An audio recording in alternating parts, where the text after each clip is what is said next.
میں اپنے بیٹے راشد کو بدمعاش بنانا چاہتا ہوں۔ حاجی نعیم صاحب کا جواب سن کر میرا منہ کھلے کا کھلا رہ گیا۔ یوں لگا جیسے میرے پیروں تلے زمین کھسک گئی ہے۔ میں نے دوبارہ پوچھا، حاجی صاحب کیا کہا آپ نے؟ حاجی صاحب نے مکمل اطمینان سے وہی جواب دیا، میں راشد کو بدمعاش بنانا چاہتا ہوں۔ میں نے بے اختیار اپنی کنپٹی کھجائی۔ حاجی صاحب کو میں 20 سال سے جانتا ہوں، انتہائی ڈیسنٹ انسان، ریٹائرڈ بینک آفیسر ہیں، نہایت خوش لباس ہونے کے ساتھ ساتھ نہایت شریف بھی ہیں، ہمیشہ سے تعلیم کے حق میں رہے ہیں۔ ماشاءاللہ 4 بیٹوں کے باپ ہیں۔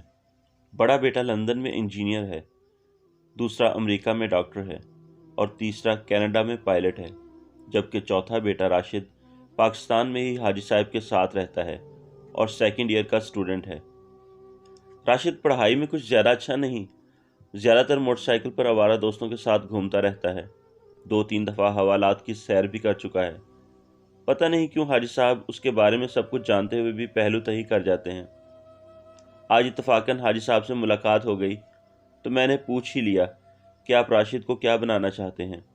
حاجی صاحب کا جواب میرے ہوش اڑانے کے لیے کافی تھا۔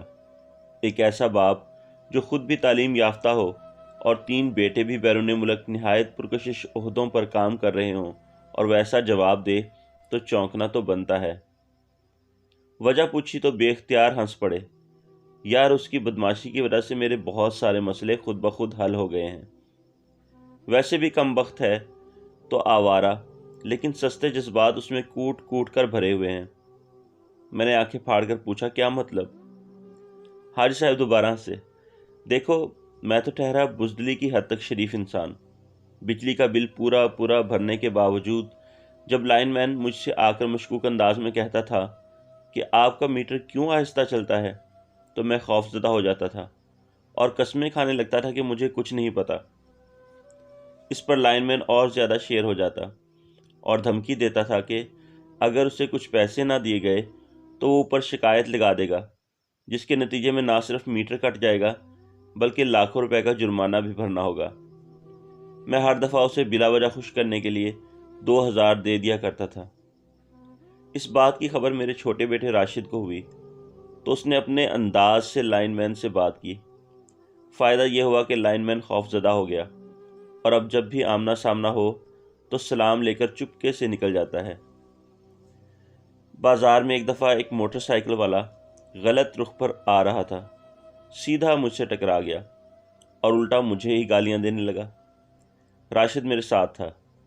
اس نے موٹر سائیکل والے کو 2 تھپڑ لگائے اور موٹر سائیکل والا بے اختیار میرے قدموں میں گر گیا۔ تم نے دیکھا ہوگا کہ ہمارے ہمسائے اکثر اپنی گاڑی ہمارے گیٹ کے عین سامنے لگا جاتے تھے۔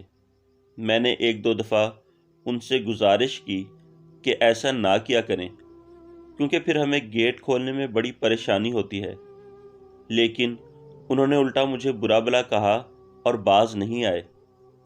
راشد نے ایک ہی دفعہ ان کے دروازے پر جا کر کوئی بات کی، اس کے بعد ان کی گاڑی کبھی ہمارے گیٹ کے سامنے کھڑی نہیں ہوئی۔ اب ہنسنے کی باری میری تھی۔ میں نے کہکہا لگایا، تو گویا آپ 3 بیٹوں کو اعلیٰ تعلیم دلوانے کے بعد چوتھے بیٹے کی بدمعاشی انجوائے کر رہے ہیں۔ حاجی صاحب خاموش ہو گئے، کچھ دیر میری آنکھوں میں دیکھتے رہے، پھر میرا ہاتھ پکڑ کر قریبی دکان کے تھڑے پر بیٹھ گئے اور بولے، سچ پوچھو تو مجھے راشد کبھی اچھا نہیں لگا، لیکن اب احساس ہوتا ہے کہ کاش میں نے اپنے سارے بیٹوں کو ایسا ہی بنایا ہوتا۔ میں نے جس بیٹے کو بھی اعلیٰ تعلیم دلوائی وہ مستقبل بنانے ملک سے باہر چلا گیا۔ میرے تینوں بیٹے شادی شدہ ہیں اور اپنے اپنے گھر میں بہت خوش ہیں، لیکن میں اور میری بیوی بالکل اکیلے ہو گئے ہیں۔ پڑھی لکھی اولاد ماں باپ کا فخر تو ہوتی ہے، لیکن بعض اوقات ماں باپ کے کسی کام کی نہیں رہتی۔ حاجی صاحب نے گہری سانس لی، جیب سے مڑا توڑا ٹیشو پیپر نکال کر آنکھوں کے گوشے صاف کیے اور ٹیشو پیپر دوبارہ مٹھی میں جکڑ لیا۔ مجھے احساس ہے کہ میرے یہ جملے سراسر خود غرضی کے زمرے میں آتے ہیں، لیکن میں چاہتا ہوں راشد ان پڑھ رہے۔ وہ لفنگا اور آوارہ تو ہے،